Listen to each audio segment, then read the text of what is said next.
এলাকার মানুষ, আপনি ভালো মানুষকে পরিষেবা দেন, কিন্তু আপনি সাংসদ হিসাবে আপনার যে লোকসভা আসন জলপাইগুড়িতে আপনি কতটা পরিষেবা দিতে পেরেছেন? আচ্ছা, আমি এক এক করে বলি, তাহলে আমাকে একটু বলার সুযোগ দিন। দাঁড়ান, আমার এটা আপনার কোশ্চেন, আপনার কোশ্চেনটা বলুন, আপনার কোশ্চেনটার উত্তর আমি দিলাম। এবার আমার কোশ্চেন হচ্ছে যে আপনি একজন সাংসদ হিসাবে জলপাইগুড়ি লোকসভা আসনের মধ্যে যত গরিব মানুষের যারা 100 দিনে কাজ করেছে তাদের প্রাপ্য টাকা কেন্দ্র সরকার দেয়নি কেন? যুক্তরাষ্ট্রীয় কাঠামোয় আপনি একজন সাংসদ হিসাবে এখানকার মানুষের জন্য লোকসভায় কতটা লড়াই করেছেন? নিশ্চয়ই করেছি, আমার রেকর্ড সব ইয়ের মধ্যে আছে, লেখা আছে, ঠিক আছে, ওটা দেখে নেবেন। আমি এখন আর বলবো না সেগুলো নিয়ে, শুধু কয়েকটা কথা বলবো। এক নম্বর কথা যে আমি এখানে প্রথম জলপাইগুড়িতে নতুন মেডিকেল কলেজ হয়েছে, এটা আমার জন্য হচ্ছে। আমি এখানে এনজেপি ওয়ার্ল্ড ক্লাস বিশ্বমানের স্টেশন হচ্ছে, আপনারা দেখবেন 7 তলা বিল্ডিং হচ্ছে, এবং সেখানকার পরিকাঠামোই চেঞ্জ হয়ে যাবে, এবং এটাকে ঘিরে এখানকার লোকের অনেক কর্মসংস্থানের ব্যবস্থা রয়েছে। এটা আমার জন্য 2টা বন্দে ভারত এক্সপ্রেস, যেটা দিয়ে এখানকার ট্যুরিজম বন্ধ করা থাকে গ্রামে কি হবে? গ্রামে গরিব মানুষের কি হচ্ছে? গরিব মানুষের কথা বলবেন না। বন্ধ করা কি আমাদের কি হবে? 5 বছর আগে ভোট নিয়ে গেছে, মানুষ আপনাকে আশীর্বাদ করছে, আপনারা এখানে 5 বছর পরে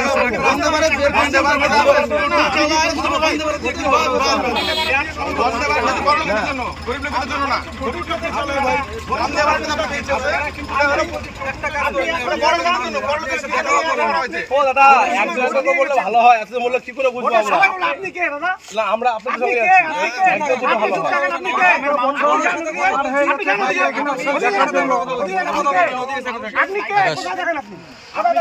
আমি যাচ্ছিলাম, আপনাদের দেখলাম, দাঁড়ালাম এখানে।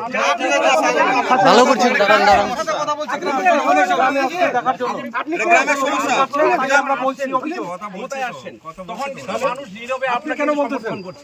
কারণ আপনি যে বললেন 70 বছর আগে যারা ক্ষমতায় ছিল তাদের কাজে সন্তুষ্ট না হওয়ার জন্য মানুষ কিন্তু তাদের কাজে সন্তুষ্ট না হওয়ার জন্য কিন্তু আপনাকে ভোট দিয়েছে মানুষ, আপনাকে আশা করেছে। আপনার আশার প্রতিদানটা আপনি কি দিয়েছেন? আপনি গ্রামের মানুষের জন্য কি করছেন? এখানকার যে এখানে মেডিকেল কলেজে আপনারা যান তো, আপনার মেডিকেল কলেজে গিয়ে দেখুন যে মেডিসিনে আগে 4টা সিট ছিল পিজির, এবার 18টা হয়েছে, এবং সেই ডাক্তারের সংখ্যাটা যে এতগুলো বেড়ে গেল MDC, don't take it otherwise.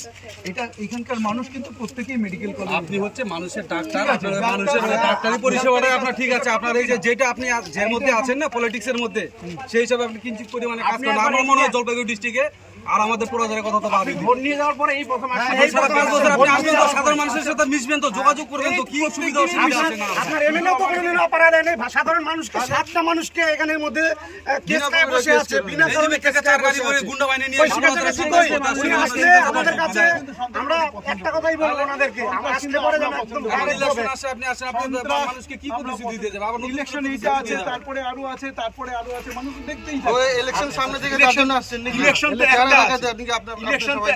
Election তো একটা আছে রে ভাই, এরপরে তো আরো আছে। কাজ করেন আপনি, কাজ করেন, এমনি জিতবেন আপনি। কাজ করেন, মানুষ কাজ করেছেন সেগুলো দেখা যায়, এই নিয়ে একটা ক্ষোভ দেখা গেছে। দেখুন, এরকম তো থাকবেই। দেখুন, প্রত্যেকটা গ্রামে, প্রত্যেকটা জায়গায় যদি প্রতিটা কাজ যদি এমপিকেই করতে হয়, তাহলে অন্য যারা প্রধান আছে, পঞ্চায়েত আছে, অন্যান্য যারা যে সমস্ত জেলা পরিষদ আছে, তারা কি করলো? তারা কি তাদের কিছু কাজ করতে পারে না? আজকে আমি সেখানে দেখতে গেছিলাম মূলত রেল গেটটা, ওখানকার যে একটা রেল গেটের একটা সমস্যা আছে, সেটাই আমি দেখতে গেছিলাম। তো সেখানে গিয়ে মানুষ আমাকে অভিযোগ করছিলেন যে সেখানে জমির পাট্টা ওনারা পাচ্ছেন না। মায়েরা, বোনেরা আমার কাছে বলছেন, তো জমির পাট্টা দেওয়ার তো দায়িত্ব রাজ্য সরকারের, সেখানে তো আমি কি করবো বলুন তো? এটা 1 নাম্বার। 2 নাম্বার হচ্ছে যে ফ্লাইওভার বা আন্ডারপাসের যে ডিমান্ড, সেটা ওখানকার আমাদের নেতৃত্ব, সেখানে আমাদের যে ফুলবাড়ি ওয়ানের ওখানকার যে আমাদের মণ্ডল সভাপতি বিধান মণ্ডল, সে আমাকে নিয়ে গেছিলো, গিয়ে দাদা এটা একটু করে দিতে হবে। তো সেটাই দেখতে গেছিলাম। এবার সেখানে গিয়ে আরও অনেক রকম কমপ্লেন শুনলাম ওখানকার স্থানীয় মানুষ, তারা বলছে আমাদের এখানে জমি কোথার থেকে কে কী করছে বোঝাই যাচ্ছে না। তো এরকম যখন অবস্থা, আমি কিন্তু কোনো পলিটিক্স করতে যাইনি, আমি শুধু দেখতে গেছিলাম ওখানকার মানুষের কী অসুবিধা আছে, সেই অসুবিধাকে সর্ট আউট করে আমার দিক থেকে আমার চেষ্টা করা। আর আমি কাজ করছি না করছি সেটা আপনারা সবাই জানেন। তারাই মানে মূলত আমাদের কাছে যেটা অভিযোগ করছেন যে সাংসদ এই ইলেকশনের সময় আবার ইলেকশন এসছে, সাংসদ আবার এসছেন, কিন্তু সারা মানে 5 বছরে তাকে দেখা যায়নি।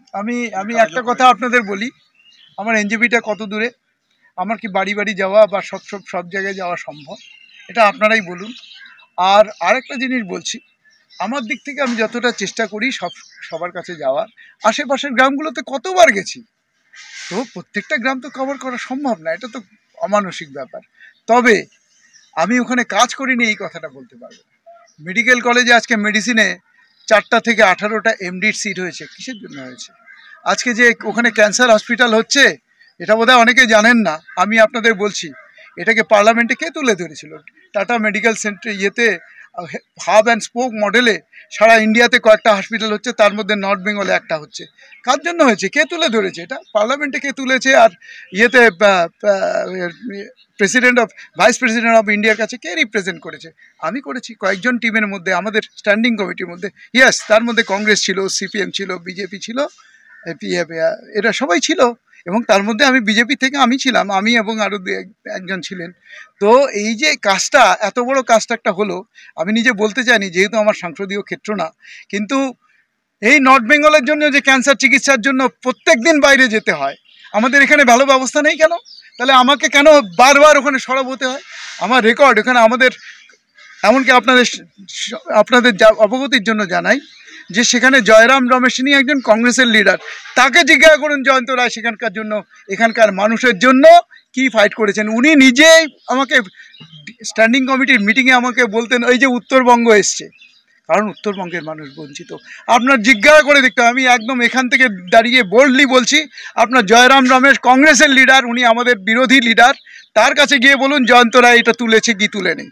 এবং যার জন্য আজকে উত্তরবঙ্গ একটা ক্যান্সার হসপিটাল পাচ্ছে টাটার আদলে, এবং সেটা টাটার গাইডেন্সে, এবং সেটার যেহেতু আমাদের ফেডারেল সিস্টেম, যেহেতু কোঅপারেটিভ যেহেতু ফেডারেল সিস্টেম, এই জন্য কেন্দ্র এবং রাজ্য মিলে হসপিটালগুলো করতে হয়, যার জন্য কিন্তু ক্যান্সার হসপিটালটা রাজ্যের মাধ্যমে হচ্ছে, কিন্তু এটা সারা ভারতবর্ষে কয়েকটা হচ্ছে, শুধু পশ্চিমবঙ্গ না কিন্তু। এবং সেটার যারা প্রবক্তা ছিল উত্তরবঙ্গের হয়ে কে ছিল? উনাদের এমপি কয়টা কথা বলেছে? উনাদের তো এমপি আছে, উনাদের পশ্চিমবঙ্গে তো এতগুলো এমপি আছে, আছে, কারা তুলে ধরেছিল? কারা?